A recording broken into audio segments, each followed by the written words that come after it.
Ecclesiastes. Vanity of vanities, says the teacher.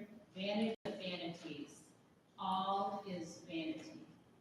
I, the teacher, when king over Israel and Jerusalem, applied my mind to seek and to search out wisdom, all that is done under heaven. It is an unhappy business that God has given to human beings to be busy with. I saw all the deeds that are done under the sun, and see, all is vanity and the chasing after the wind. I hated all my toil in which I had toiled under the sun, seeing that I must leave it to those who come after me, and who knows whether they will be wise or foolish. Yet they will be master of all for which I toiled and used my wisdom under the sun. This is also vanity. So I turned and gave my heart up to despair concerning all the toil of my labors. Because sometimes one who has toiled with wisdom and knowledge and skill must leave it all to be enjoyed by another who did not toil for it. This also is vanity and a great evil. What do mortals get from all the toil and strain with which they toil under the sun? For all their days are full of pain, and their work is a vexation. Even at night their minds do not rest. This is also vanity. The word of the Lord. Thanks be to God. The psalm today is Psalm 49, spoken responsibly. Hear this, all you peoples. Give ear, all you who dwell in the world. We will find free and alone, rich and poor together. My mouth shall speak of wisdom, and my heart shall meditate on understanding. I will incline my ear to a proverb, and set forth my riddle upon mine. Why should I be afraid in evil days, when the wickedness of those at my heels surrounds me? The wickedness of those who put their trust in their own prowess, and boast of their great riches. One can never redeem another, or give to God the ransom for another's life. The ransom of life is so great that there would never be enough to pay. In order to live forever and never see the grave, For we see that the wise die also, like the dull and stupid they perish, and leave their wealth to those who come after them. their graves shall be their homes forever, their dwelling places from generation to generation, though they had named lands after themselves. Even though honored, they cannot live forever. They are like the beasts that perish. The second lesson is from Colossians chapter 3. So if you have been raised with Christ, seek the things that are above, where Christ is, seated at the right hand of God. Set your minds on things that are above, not on things that are on earth. For you have died, and your life is hidden with Christ in God. When Christ, who is your life, is revealed, then you also will be revealed with him in glory. Put to death, therefore, whatever in you is earthly: fornication, impurity, passion, evil desire, and greed, which is idolatry. On account of these, the wrath of God is coming on those who are disobedient. These are the ways you also once followed when you were living that life. But now you must get rid of all such things: anger, wrath, malice, slander, and abusive language from your mouth. Do not lie to one another, seeing that you have stripped off the old self with its practices, and have clothed yourself with new self, which is being renewed in knowledge according to the image of its creator. In that renewal there is no longer Greek or Jew, circumcised and uncircumcised, barbarian, Scythian, slave and free, but Christ is all in all. The word of the Lord. Thanks be to God. Please rise as you are able. The good news according to Luke, the 12th chapter. Glory to you, Lord. Someone in the crowd said to Jesus, "Teacher, tell my brother to divide the family inheritance with me." But Jesus said to him, "Friend, who set me to be judge or arbiter over you?" And he said to them, "Take care.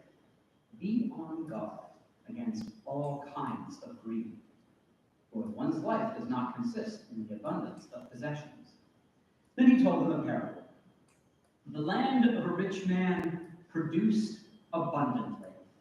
And he thought to himself, "What should I do? For I have no place to store my crops." Then he said, "I will do this. I will pull down my barns and build larger ones. There I will store all my grain and my goods. And I will say to myself, Self, you have ample goods laid up for many years. Relax, eat, drink, and be merry." But God said to him, "You fool, this very night your life is being demanded of you, and the things you have prepared, whose will they be? So it is with those who store up for themselves treasures, but are not rich toward God." This is the gospel of our Lord. Praise to you, Lord Christ. Please be seated. We'll do the noisy offering. And while the noisy offering is coming around, my children's sermon was going to be on this, actually. And then, oh, wait.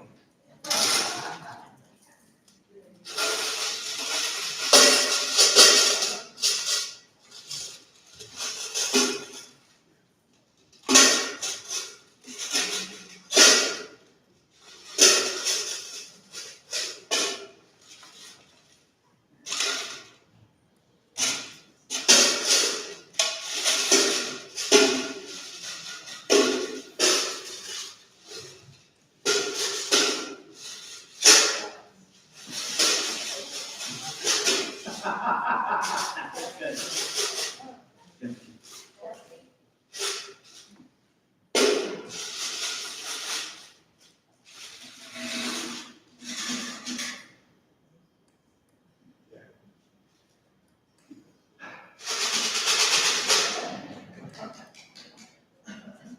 Do you remember at the beginning of the pandemic when you couldn't get stuff and everyone was hoarding stuff?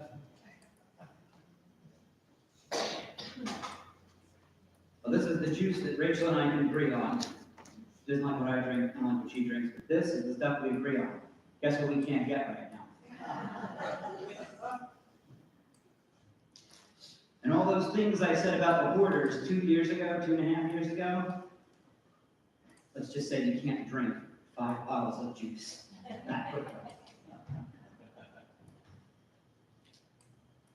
When Rockefeller, J.D. Rockefeller, I wasn't there, I didn't hear it, I didn't read the article myself when it was printed, but supposedly, when J.D. Rockefeller was asked, how much is enough? He answered, just a little bit more. And it's true, isn't it? I mean, really, how much stuff do we need? Do we really need that much stuff? And I got a lot of colleagues who are going off on rich guys right now. And don't get me wrong, a lot of rich guys need to be going off on. I mean, if you can afford $43 billion to buy Twitter because you feel like it, maybe, just maybe, you have enough, or perhaps even too much.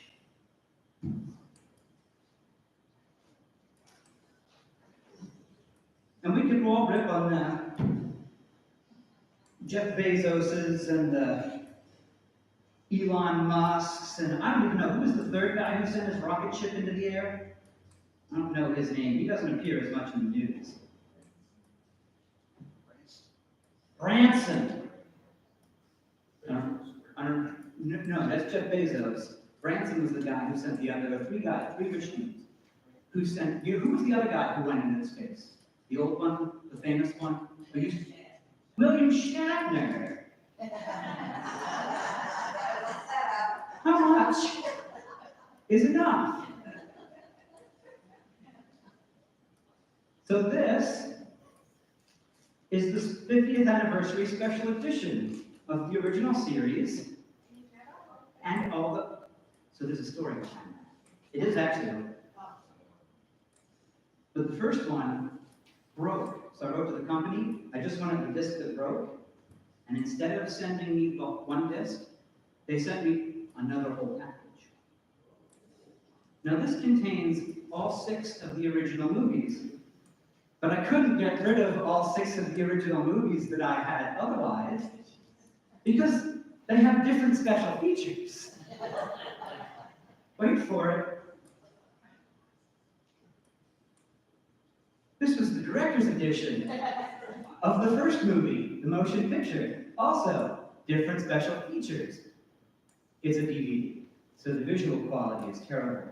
Thus, I got the 4K edition. Rich guys are terrible, aren't they? Now, in fairness, some of these I bought used, and some of these I bought on sale. Back when I was a major on active duty, with 16 years in, making 3 times what I made as a parish pastor out there in the country. How much is enough? Because guess what? Star Trek's 5 and 6 come out on 4K in September. And Star Trek Picard Season 2 comes out on Blu-ray Steelbook in October. Yes, I already have them on pre-order.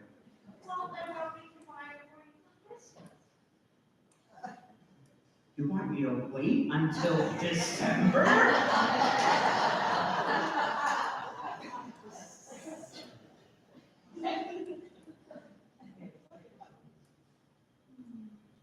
From Deuteronomy 8.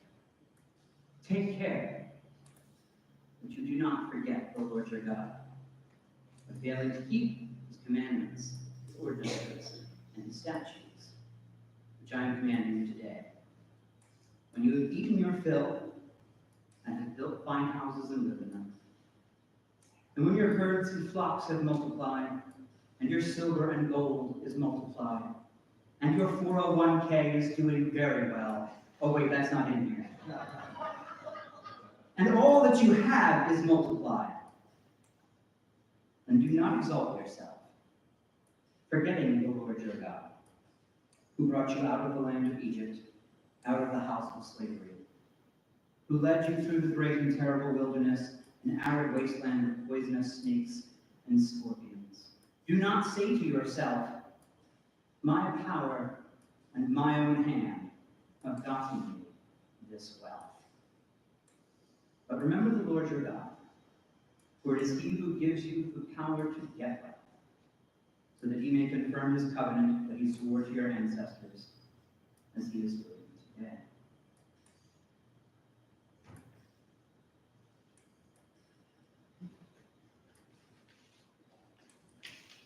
From Luther's explanation of the first commandment.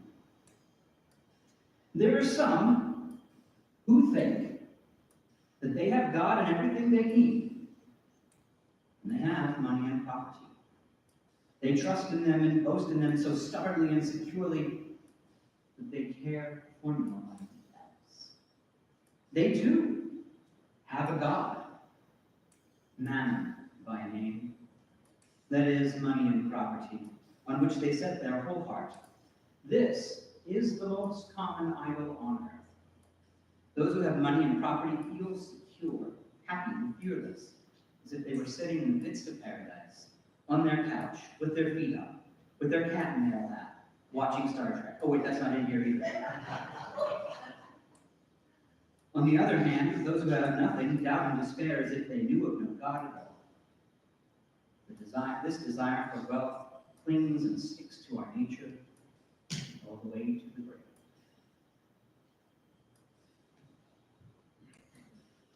What does the rich guy say? What does the rich guy say? Build a bigger barn. Get more shelves to put your Star Trek on. Right? You know what's really sad? When we moved into this house, we pared down all the DVDs and Blu-rays that we have.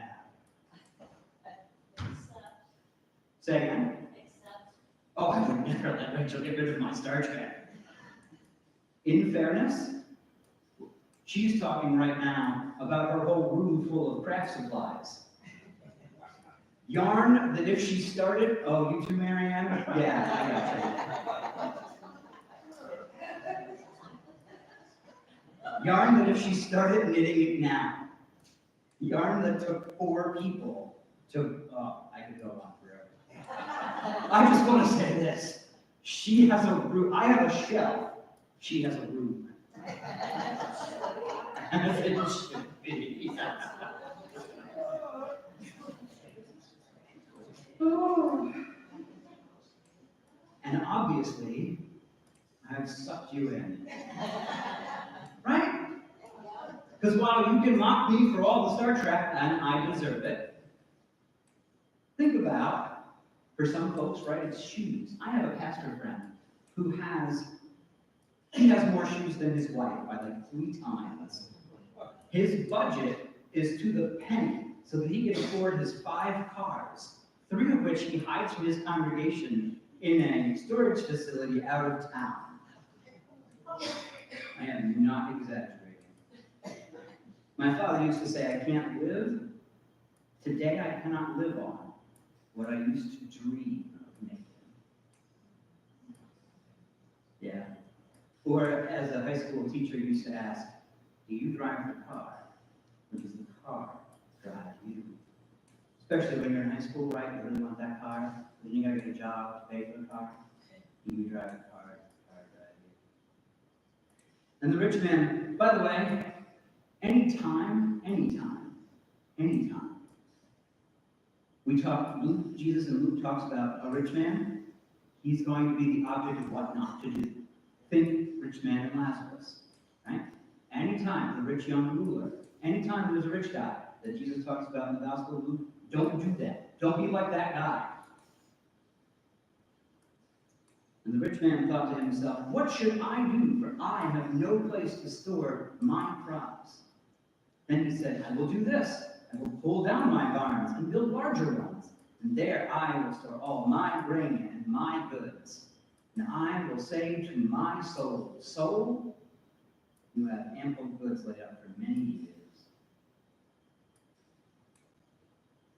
What's the problem? What did this guy do wrong? Is this not just what we do? What am I going to do tonight? I don't have anything else to do. Guess I'm going to watch Star Trek. There's only 800 plus episodes.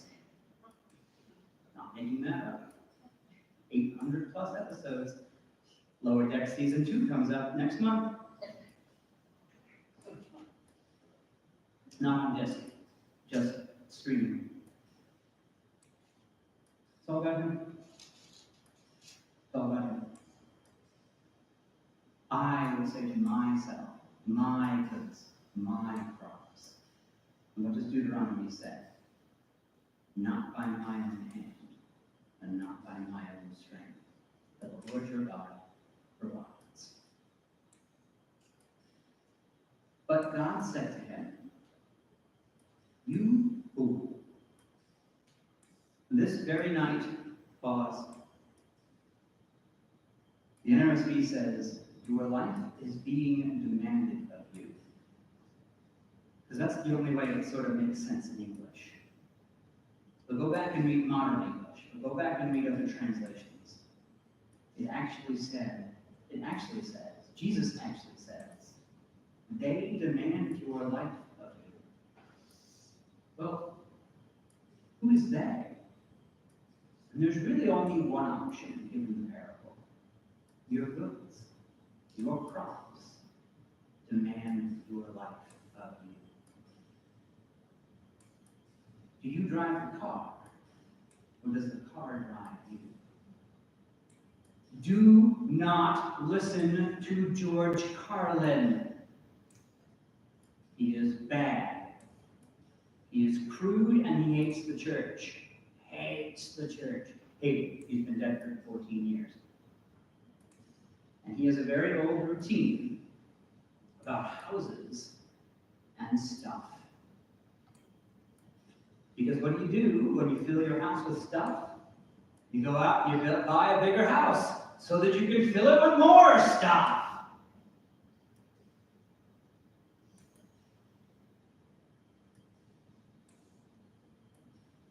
Do you drive the car? Or does the car drive? Whatever the car is, because it's different for everybody. I am going to go out on a limb here and say that none of you like Star Trek as much as I do. Just a guess.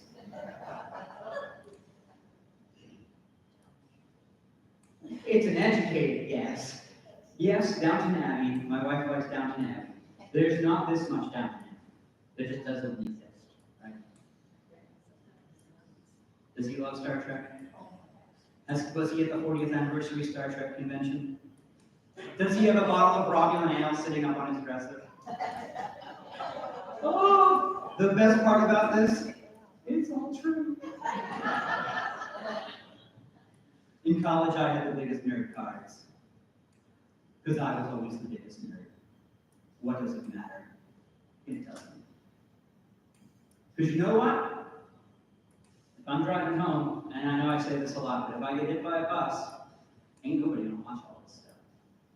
I have 4 versions of Star Trek the Motion Picture. I don't watch them all. Well, I did just watch one of them while Rachel was gone. True story. True story. I haven't watched all the special features yet, though. I have a lot of special features to get through. Does any of this stuff actually matter? Here's the truth.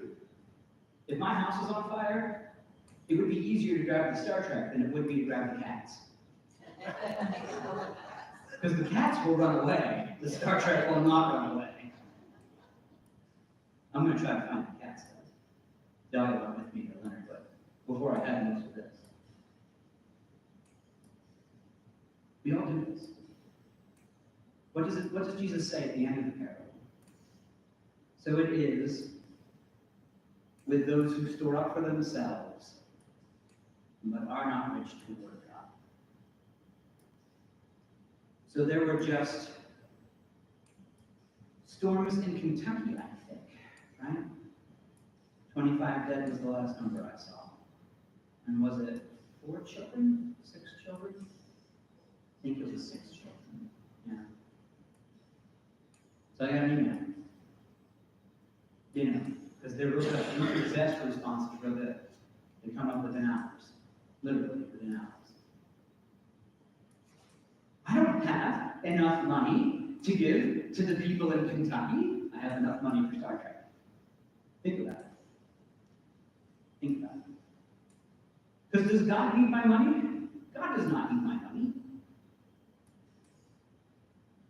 As a senior chaplain once said when I was a very junior chaplain, God's got all the stars in the sky. He was talking about stars, right? Generals wear stars, right?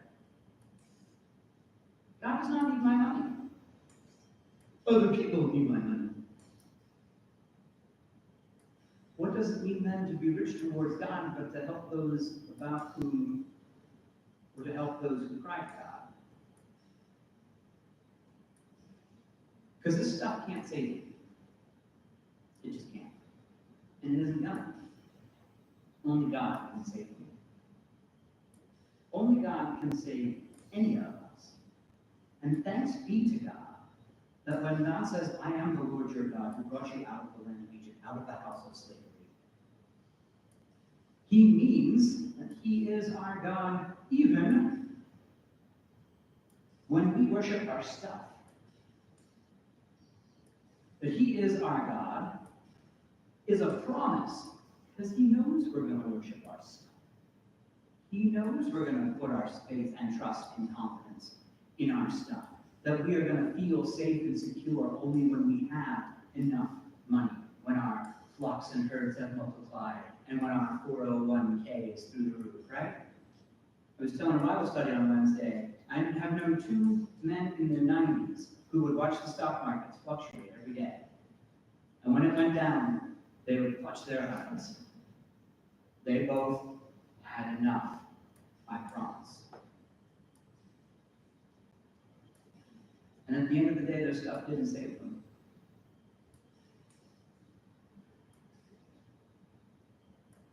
But God did.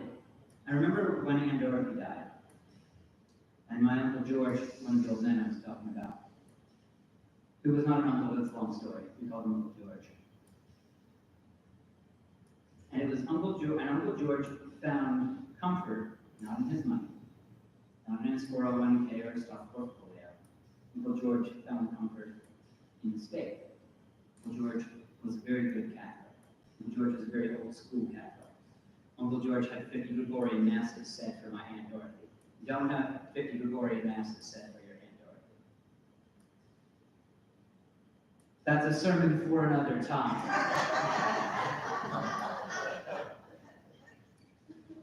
But it was his Catholic faith that brought him comfort in that time. Not stuff. Because the promise of God is true. God is our God and does not give up, does not reject us, does not throw us aside, does not forget about us, even when we worship our stuff. Instead, God is there to comfort us when our idols fail us, and that they will and that they do, because they cannot save us, and God can save us. And so God is there to catch us when we fall, and God's there to comfort us. The land of the rich man produced abundantly. So what you going to do with your goods and your crops? Amen. Now I have to clean up all this stuff. Take me the whole song.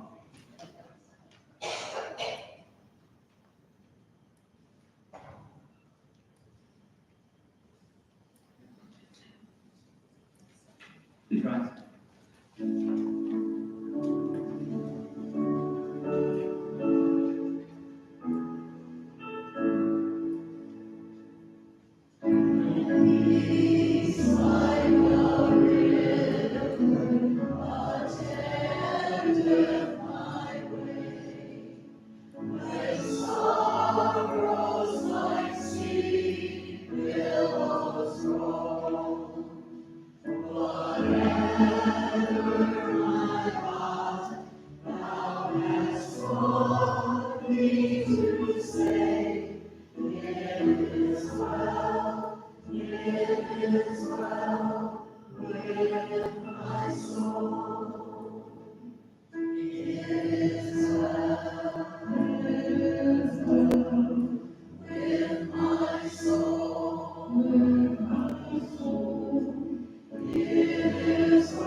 resound, and the Lord shall descend. Even so, it is well with my soul.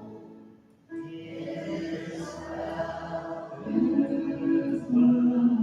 with my soul, with my soul.